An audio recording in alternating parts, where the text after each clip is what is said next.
श्री स्वामी समर्थ.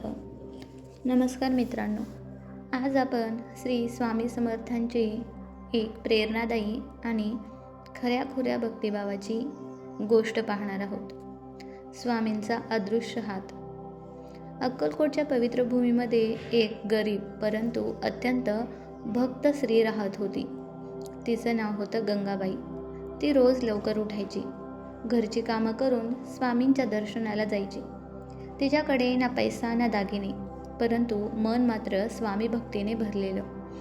ती नेहमी म्हणायची, स्वामी माझ्याकडे काही नाही, परंतु माझं सर्व काही तुमचंच आहे.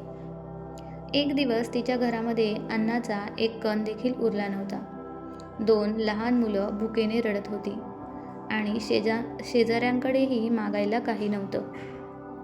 गंगाबाईने डोळ्यामध्ये पाणी आणून स्वामींच्या फोटोसमोर बसून स्वामींना प्रार्थना केली.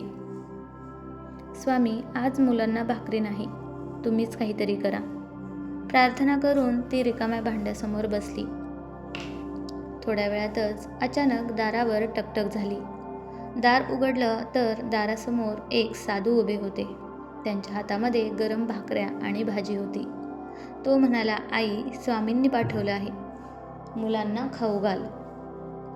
ते साधू फक्त हसले आणि म्हणाले, भिवू नकोस, मी तुझ्या पाठीशी आहे. इतकं बोलून ते निघून गेले.